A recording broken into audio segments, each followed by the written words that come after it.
आज है 2 जुलाई और शुरुआत करते हैं ईरान की न्यूज़ से। इराक में जो एंटी ईरान ग्रुप है, कुर्दिश ग्रुप, उसके ऊपर बताया जा रहा है कि एक बड़ा बैलिस्टिक मिसाइल अटैक हुआ है।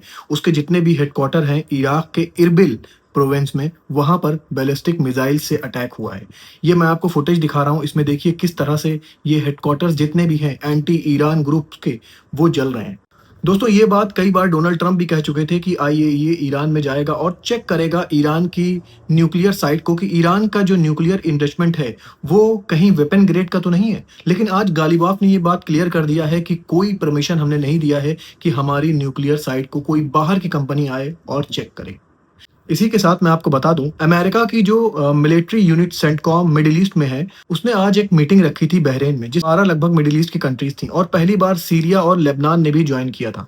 इसमें बताया जा रहा है कि मेन सिक्योरिटी के मसले पर बात हुई और कैसे अपनी कंट्रीज का डिफेंस करा जाए, इस पर बात हुई और स्ट्रेट ऑफ हॉर्मुज को कैसे स्मूथली और फ्री चलाया जाए। इसके बाद ईरान के जो डिप्टी फॉरेन मिनिस्टर हैं उनका बयान आ गया है। उन्होंने कहा है कि स्ट्रेट ऑफ हॉर्मुज में अगर पीसफुली ट्रेड को आगे बढ़ाना है तो ये सिर्फ और सिर्फ ईरान के कोलैबोरेशन के साथ ही हो सकता है। अगर कोई भी कंट्रीज या यूएस ये चाहेगा कि स्ट्रेट ऑफ हॉर्मुज को कंट्रोल कर लिया जाए तो बिना ईरान की परमिशन के स्ट्रेट ऑफ हॉर्मुज को कोई भी कंट्रोल नहीं कर सकता। ये कहना है ईरान के डिप्टी फॉरेन मिनिस्टर का। स्ट्रेट ऑफ हॉर्मुज में कल एक शिप को फिर बड़ा डैमेज हुआ। बताया ये जा रहा है कि वो शिप शैलो वाटर में चली गई और वहां फंस गई।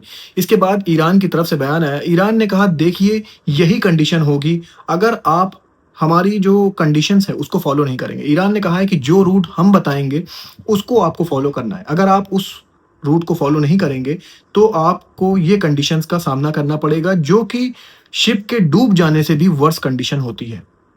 देखिए दोस्तों इसमें क्या होता है, फिलहाल ईरान कह रहा है कि उसका पूरा कंट्रोल स्ट्रेट ऑफ हॉर्मुज पे है।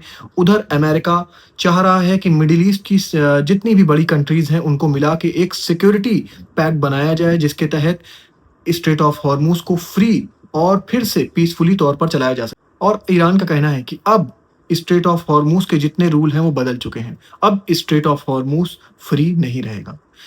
दोस्तों अब मैं खबर आपको यूएसए की बता दूं। बताया जा रहा है डोनाल्ड ट्रंप ने क्रिप्टो करेंसी से लगभग 1.4 बिलियन डॉलर कमाए हैं सिर्फ 2025 में। जब डोनाल्ड ट्रंप से इसके बारे में पूछा गया तो डोनाल्ड ट्रंप ने कहा कि जब से मैं टेन्योर में आया हूं तब से मैंने 80 बिलियन डॉलर कमा कर दिए हैं इस कंट्री को।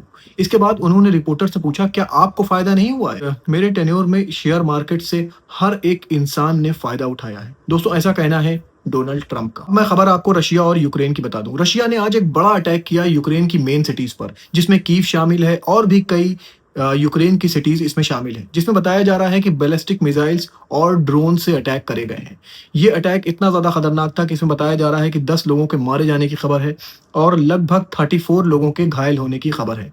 दोस्तों अभी तक ये कंफर्म नहीं हो पाया है कि रशिया ने कितने बैलिस्टिक मिसाइल्स और कितने ड्रोन्स का इस्तेमाल किया है, लेकिन रशिया ने कहा है ये हमला हमने उसके जवाब में किया है जो अभी यूक्रेन ने लॉन्ग रेंज के मिसाइल यूज करे थे रशिया के ऊपर, जिसमें बताया जा रहा था कि रशिया की ऑयल रिफाइनरीज को टारगेट करा गया था और भी रशिया की मेन जो फैक्ट्रीज हैं उनको टारगेट करा गया था। इसके बाद रशिया ने कहा कि हमने जो बैलिस्टिक मिसाइल्स और ड्रोन अटैक करे हैं ये यूक्रेन की जो मिलिट्री फैसिलिटीज है उस पर करे हैं। रशिया ने अब डिफेंस मोड छोड़कर अटैक मोड अपना लिया है। रशिया और यूक्रेन की वॉर अब सेकेंड फेज में जाती दिखाई दे रही है।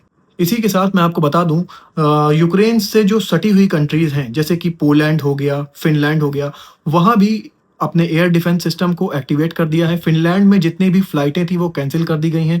पोलैंड ने अपने फाइटर जेट्स को रेडी कर दिया है, अपने एयर डिफेंस सिस्टम को रेडी कर दिया है और पोलैंड ने कहा है ये हम सिक्योरिटी मेजर्स की वजह से कर रहे हैं, क्योंकि जहां पर रशिया का अटैक हो रहा है वो बॉर्डर्स हमसे बिल्कुल मिले हुए हैं। इस वजह से हम अपनी सिक्योरिटी को पूरी तरह से तैयार रखना चाहते हैं। दूसरी तरफ फिनलैंड ने अपने जितने भी कमर्शियल फ्लाइट्स थे उसको कैंसिल कर दिया है, क्योंकि फिनलैंड ने बताया है कि अभी आसमान सेफ नहीं है, वजह से हमारी सारी फ्लाइटें इस वक्त कैंसिल कर दी गई हैं। दोस्तों ऐसे ही खबरें लेकर मैं आपके पास आता रहूंगा। अपना बहुत ख्याल रखिए और मुझे भी अपनी दुआओं में याद रखिए।